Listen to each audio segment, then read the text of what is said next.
Deyir, mən Muaviyə ilə danışıq aparmamalıyam. Deyirlər, yox, lazımdır, yaxşı, baş üstə.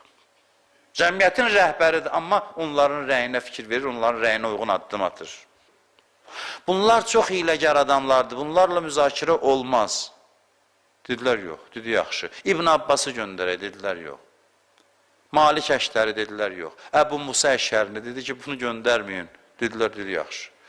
Cəmaat dedi, yaxşı, mənim nümayəndəm oldu Əbu Musa Əşəri. Getdilər, danışıq baş tutmadı, zərbə, aldandılar. Biz tövbə eləyirik, sən də tövbə elə. Və belə cəmiyyətidir. Bir dəxi mən deyirdim, siz təkid elədiniz, mən də etiraz eləmədim. Nəhrivan döyüşünü yaratdılar. Əşhəs Həzrət Əlinin söhbətini kəsir, deyir, sən düz danışmırsan, Həzrət Əli deyir, sən münafiqsən, ona deyir, cəmaatın gözünün qabağında. Sonra nə edir? Əşhəsi komandanlardan biri təyin edir. Gəlində başa düş. Bəs münafiqdir dedim də, sən cəmiyyət olaraq tanı da tanı. Sənin mənə təqdim elədiyin adam budursa, sən buna layiqsənsə, mən də bunlarla iş görəcəm. Zəhmət çək, yetkinləş, ağıllı ol, mən də sənin ağıllı uyğun davranım. Ziyad ibn Əbih ibn Ziyadın atasını Həzrət Əli Fars vilayətinə hakim təyin edir. Necədir sizcə? Ne üçün, necə olur bu? Orada narahatlıq olur, həmin o əyalətdə. Həzrət Əli yığır məşvərətə, kimi təklif edir, Ziyad ibn Əbih. Hamısı bir ağızdan, bir olsun. Sən dinən ki, bu münafiqdir, bu filan, bu oğlu belə olacaq, filan olacaq. Cəmiyyət yetkin olsun, tanısın. Tanısın. Cəmiyyətin vəziyyətinə uyğun nə seçim edirsiniz?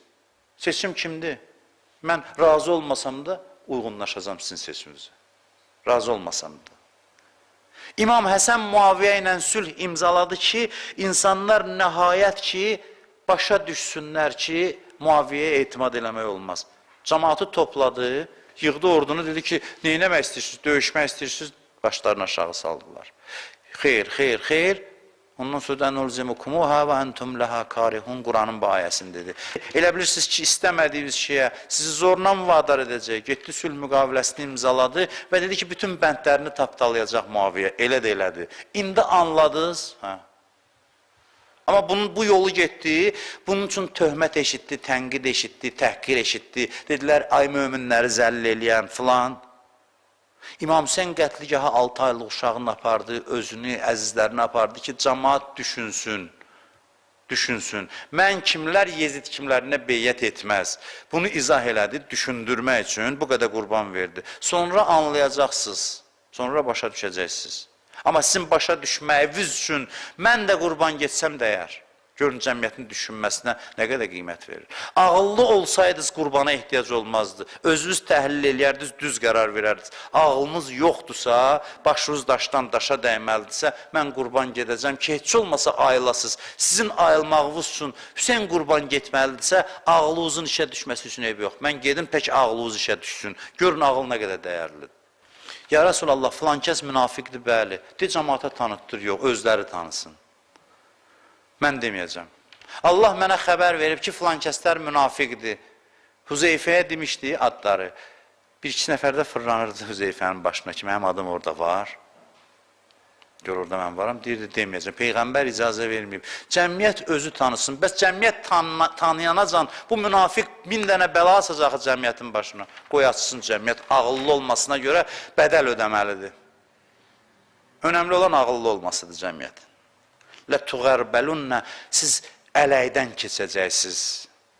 Mənə dinləyənlərin hamısına deyirəm ki, ağıl imtihanları gəlir qarşıdan. Təhlil istəyəcək, hər bir hadisə təhlil istəyəcək. Bir balaca şey olan kimi o saat adam gərək yolundan azmasın, fikirləşsin, düşünsün, düzgün qiymət versin. Hadisələr dolaşdıracaq, ağıllılar nicat tapacaq, emosional adamlar yox. Ağıllılar qiymət verəcək şəxslərə, hər bir kəsə. Cəmiyyət yetkin olmasa, seç o münafiqləri öldür, təzə münafiq istehsal edəcək. Ağıllı cəmiyyət deyil. Yenə də hiləgərlər başa keçəcək. Çünki ağıllı cəmiyyət deyil. Ağıllı cəmiyyət o qədər önəmlidir ki, 1000 illər keçib bizim imamımız qeybdədir. Gözləyir ki, nə olsun, nə baş versin. Bu baş versin ki, cəmiyyət ağıllansın, insanlar ağılını işə salsın və nəyin faydalı, nəyin ziyanlı olduğunu anlasınlar.